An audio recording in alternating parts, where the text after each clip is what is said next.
Just 5 months since Manchester City completed a famous FA Cup victory over rivals United, round 1 is upon us again. That means more goals, more drama and more upsets. The FA Cup is back. Oh, that is magnificent! What a story this is for Wrexham. Welcome to the Emirates FA Cup preview show. Coming up, a big day at Charlton for the Lisby family.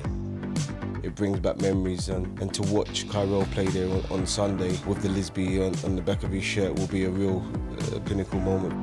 Blackpool are a famous name of cup football, but can past glory inspire the class of 23?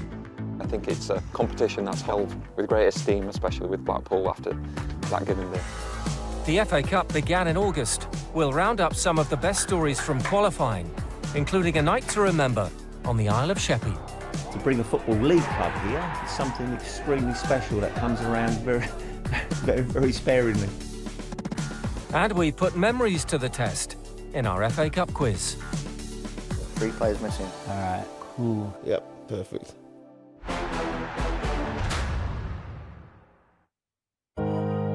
Five divisions separate Charlton and Cray Valley, but their home grounds are just 4 miles apart.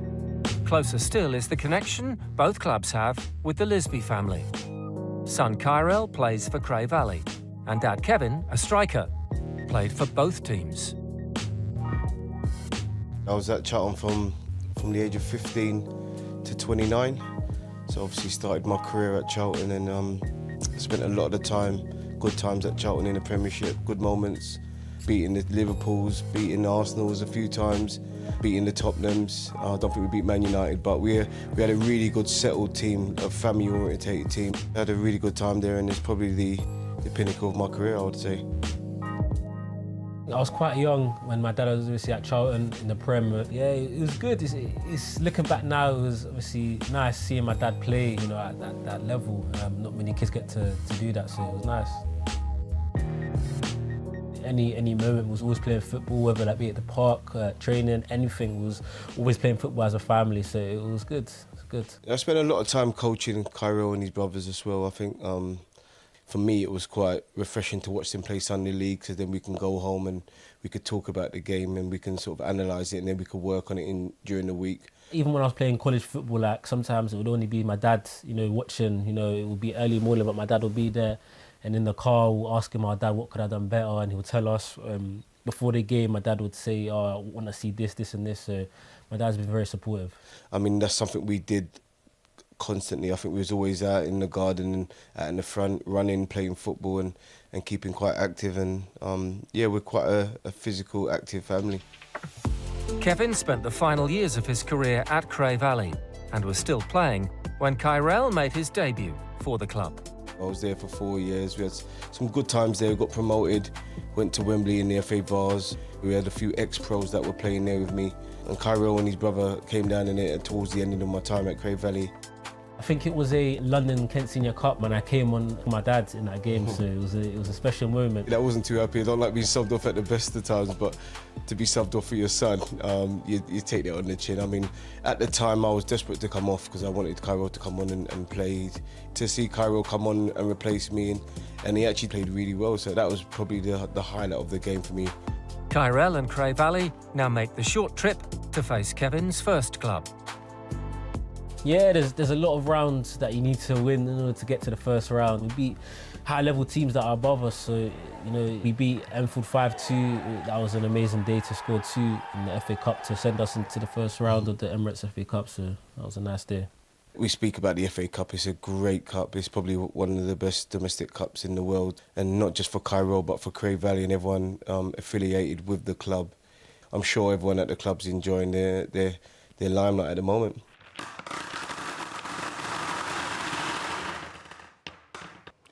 Number 12. Number 12 is Charlton Athletic. 78. Cray Valley Paper Mills, what a tie. Obviously, when the draw got called out for Charlton away, I was in disbelief. I couldn't believe it. I was in church at the time as well, my friends, so it was a nice moment. Yeah, in church, yeah, he was, funny enough, yeah, not listening to the service. It was after church, by the way, it was not in the service. I think we'll add that. Yeah, I'm confident. I'm just excited for the day. Obviously, the family, friends is going to be there. Just the occasion's going to be a lovely day. Every time I go back to Charlton, it's almost like the first time. It brings back memories, and to watch Cray play there on Sunday with the Lisby on the back of his shirt will be a real pinnacle moment for me, and we're going to take the day and we're going to enjoy it from these moments now, and then come game time, we hope that they perform. We believe that we belong there. It's possible, obviously Charlton, amazing quality, but obviously I'm just going to enjoy it and see what happens, hopefully score.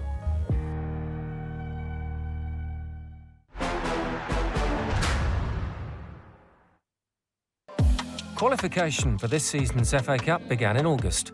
One of the 732 clubs to enter the competition were Croydon Athletic, a club embracing the prospective ownership of rapper Stormzy and Crystal Palace icon Wilfried Zaha. First and foremost, we were trying to find space for Wilf's soccer school to participate and use on like summer holidays. This is the first place that he actually scored his first professional goal for Palace, so he's got a sort of personal connection with his club. Then as the conversations went on, we kind of got to a place where we were like, you know, we could actually become part of this football club. The two boys that are involved in this have come from this area and shown that, you know, by working hard and doing what they're doing, you can get to different places. Obviously, Stormzy's involved with a lot of other things as well, but luckily he's come down today for the first game of the season. Stormzy's music, I'm a bit too old for that, to be honest, but I've started listening to it, so, but yeah, I can't thank them enough for what they're doing. Will we get to Wembley? Wembley FC maybe, but maybe not the stadium. So you have to enjoy it at this point and just take it for what it is, and I think just be in the moment. The first match of a new era was a memorable one, as Stormzy cheered his new club on to a 3-1 win over Sutton Athletic. Now, our goal in all of this is to try and create something that people from all around the community can come and join in. If we can just bring everyone together, I think we'll do something really good here. In Derbyshire, a world-famous footballing institution, we're embarking on a journey home.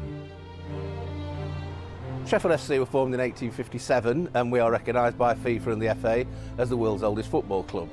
We don't actually play in Sheffield, we're just about half a mile over the border in Derbyshire, but finally we've got a plan to go home. We've managed to secure a piece of land not far from here and build a small stadium that will be known as a home of football and a place where every football fan can pilgrimage to see where football kicked off. The facilities that are going to be up on that spot will be really, really beneficial to every kid in the local area. I think we've got a year of planning and plotting, and I think we've got a year of construction. We would like to think the first game, you know, Real Madrid would be the choice, 2 FIFA Award of Merit winners, the oldest and the greatest, and a great spectacle for our city.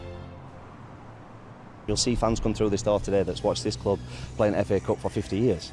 And that doesn't change, and that's what we love about it. Our set pieces, you all know them. Try and work one, yeah? If they just do everything I say, we'll win. And Ryan's team got the message, a set-piece goal and a 2-1 win, sending them through to the next round. The lads did really well, and I'm really pleased with getting into the next round. And the future for Sheffield FC? Is bright. Also on a memorable cup run were 9th tier Lyd Town, competing in their first ever FA Cup. The Kent side reward for coming through the preliminary rounds was a tie at Kingstonian. Here they come, little old Lyd, ready for the big one today. They've never been part of the FA Cup, so I'm hoping it doesn't affect them too much today. What is it you're watching on the iPad right now? Oh, Neymar. Is that who you model your game on? Yeah. I haven't seen that. Everyone has a dream of playing as high into the FA Cup as they can, but to get to where we are now is massive. We've come away to Kingstonian at 2 levels above us, so we've come here possibly with a free shot. I'd have loved to have played in the FA Cup. It was always a dream of mine, but never reached it. My son's playing today. It's one of my top achievements, to be honest, to be able to get Lyd to the FA Cup. A lot of the fans are friends with the players. So yeah, we're going to enjoy the occasion and try and get a result from them. A wonder goal from Tyler Sterling raised hopes of a lid upset. But Kingstonians showed their quality, and a hat-trick from Andy Somo ended Lid's FA Cup run. I can't ask no more from our lads. We're all disappointed with the result, but all in all, yeah, I'm pleased. In the second qualifying round, Yeovil Town hosted AFC Stoneham. A mismatch on paper, but the two clubs had recently experienced contrasting fortunes. Right, boys. I think for our club it means everything.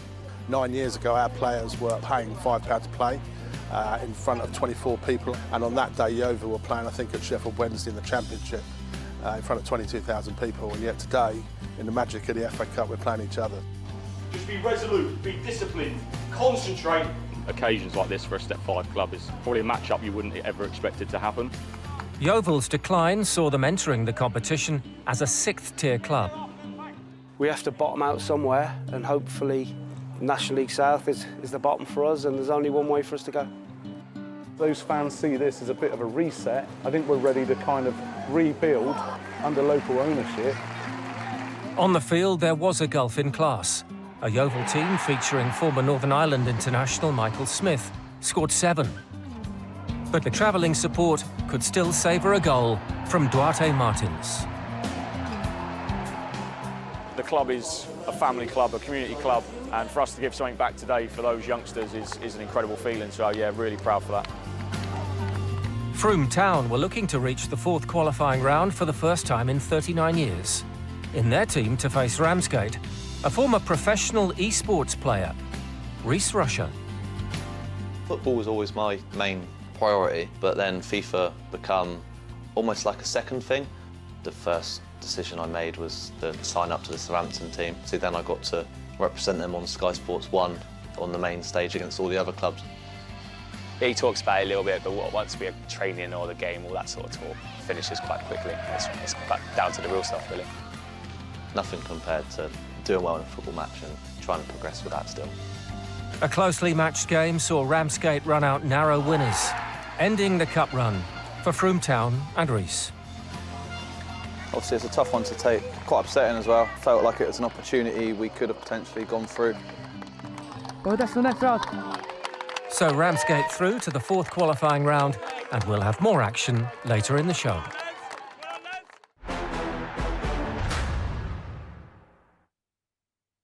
Still to come, the connection between Sir Stanley Matthews' winners' medal and Blackpool's brighter future. He grew up in the area, he supports the club, every decision's made with the best interests of the club at heart.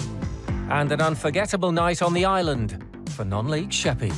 Tonight is about the whole of Sheppy, not just players, not just coach and staff, it's just everyone.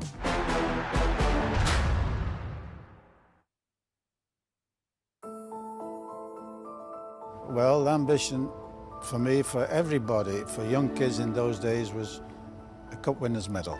That was the number one. The championship didn't mean anything. It was the cup winners medal you wanted.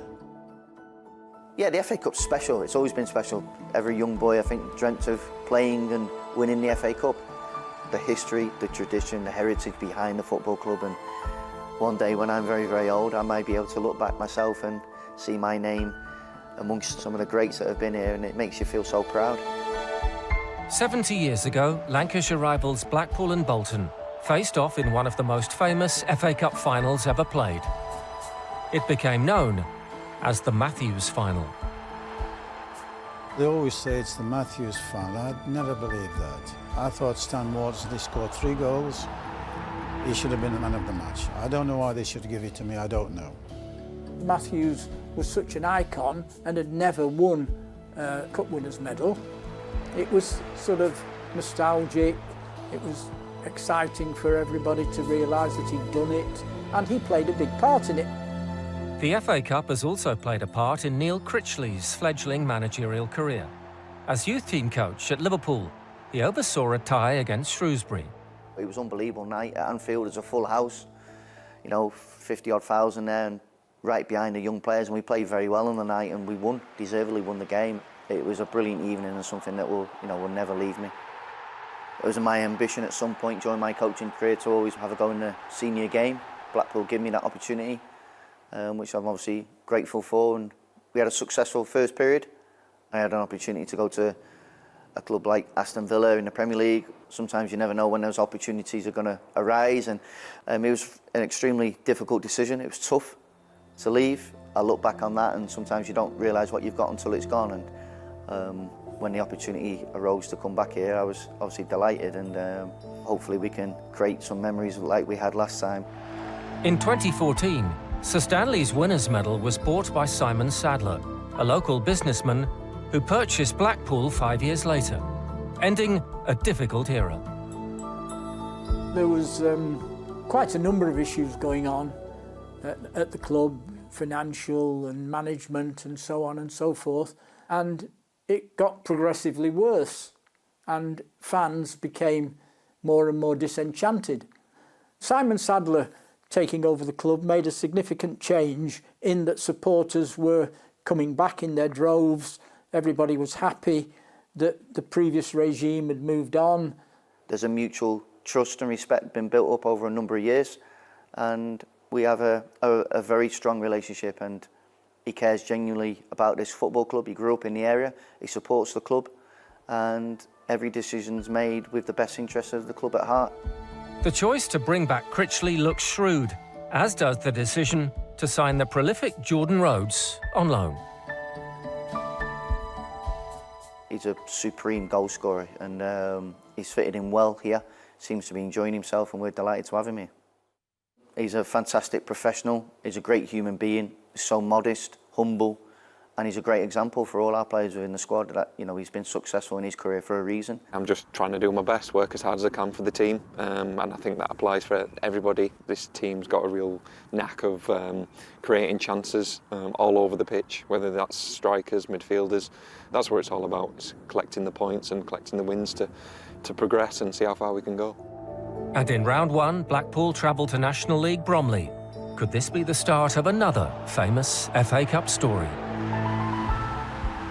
No, I can't see there being much chance of that, but any victories would be quite nice, because we've lost so often, first time of asking. I was still outside the main entrance the other day, looking at the plaque on the wall and the pictures that were surrounding it. I think it's a competition that's held with great esteem, especially with Blackpool after that given day. I know the competition and what it means to our supporters and the people in the town, and everyone loves a good FA Cup run, so hopefully that'll start for us at Bromley on Saturday.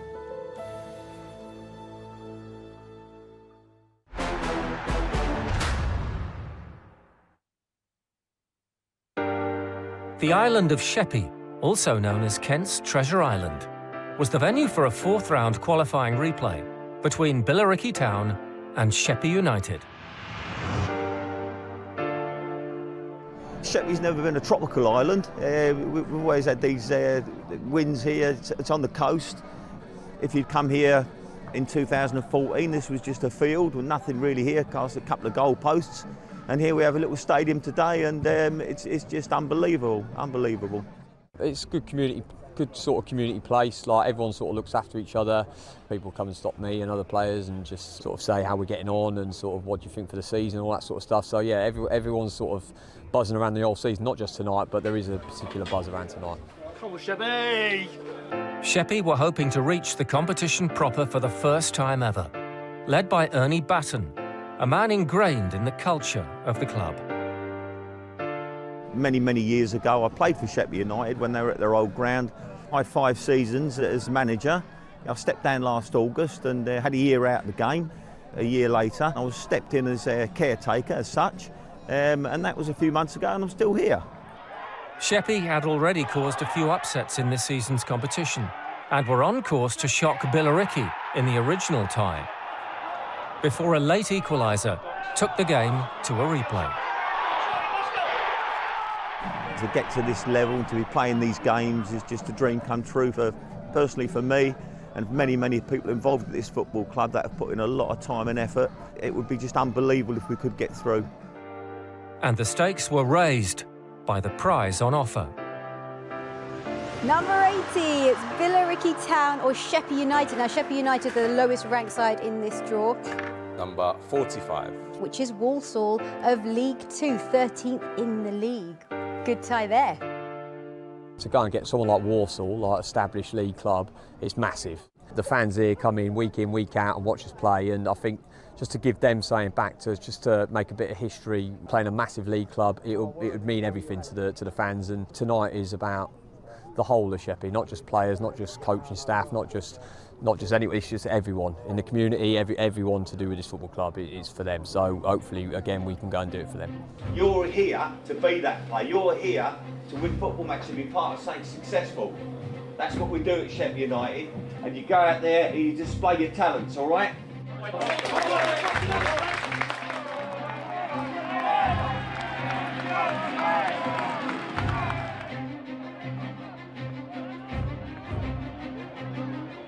Cross comes over. That's there for Bradshaw. It's Sheppy 1, Billericay 0. Another goal from Dan Bradshaw got Sheppy off to the best possible start. But as the game wore on, they faced a battle to hold their lead.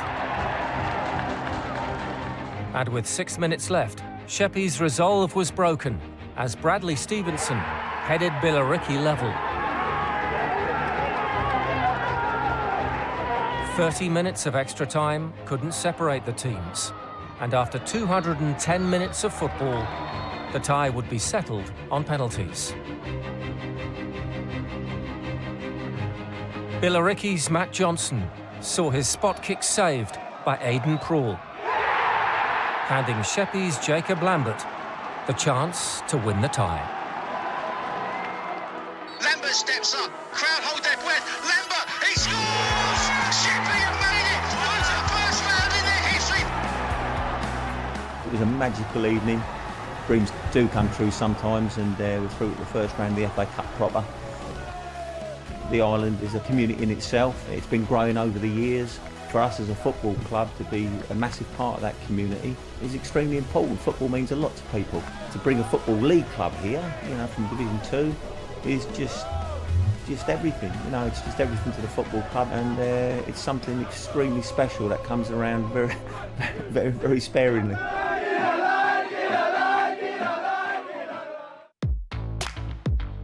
Sheppy versus Walsall is one of 25 games involving non-league clubs. In some of the other standout ties, Barnsley host Horsham. 16 years since the Hornets took Swansea to a replay. At the Tough Sheet Community Stadium, Bolton, third in League One, host Solihull Moors, fourth in the National League. League One leaders Portsmouth, the highest-ranked club at this stage, face National League leaders Chesterfield, managed by former Portsmouth boss Paul Cook. Seventh-tier Marine had a memorable third-round encounter with Spurs 3 years ago. They're on the march again and will host Harrogate of League Two. And Scarborough, managed by former Manchester United midfielder Jonathan Greening, will take on League Two Forest Green. Finally, it's our FA Cup quiz. We show our guests a team sheet from a classic match with a few notable omissions. So can they name the missing men? 3 players missing. All right, cool. I'm ready. We're better to start than last year's final, Manchester City and Manchester United. So who were the 3 missing men in the United lineup? First one in midfield. Looking for somebody that was partnering Fred. Centre defensive mid. He's got a Brazilian flag next to his name. Brazilian defensive midfielder for Man United. So that has to be Casemiro. I'm going to say Casemiro. So I can only presume that's Casemiro. Casemiro. Top player. And then in front of him, Portuguese player. Next to Eriksen. Front, yeah, that's got to be Bruno Fernandes. Bruno Fernandes. Must be Bruno Fernandes.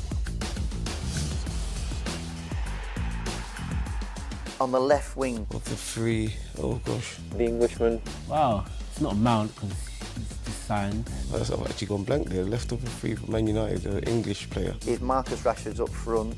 English, it's not like a left attacking midfielder. Good thing I'm not a Man United fan. This would be awkward. Not Sancho, is it? Possibly Jadon Sancho. Oh, Sancho. I'm going to go with Jadon Sancho. Is Sancho? Oh, it threw me off on the left, man. Yeah, I normally see him on the right, that's why you're confusing me there. Well, they got there in the end. Now for Manchester City. 3 players, Man City, so... The English player. In midfield, can't be Calvin Phillips, so it's got to be... Sitting with Rodri alongside him. Walker's playing. Does he play Stones in there? Stones, is that Stones, centre mid? John Stones was playing. Maybe John Stones. Unbelievably as well. German next to De Bruyne. De Bruyne, Rodri, I can only think that that's... Gundogan before he left. Gundogan. Gundogan. Gundogan? Ika Gundogan. Last one is... We've got up front, this striker up front with the Norwegian flag. City striker, it's got to be Haaland.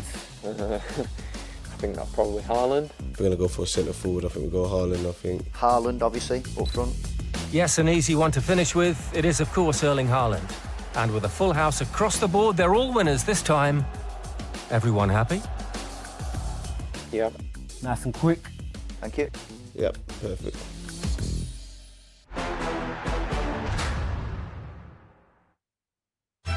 The FA Cup stage is set. Non-league clubs eyeing a famous upset. Enjoy the action, and we'll see you for round 2. That's an amazing goal! Beyond their wildest dreams.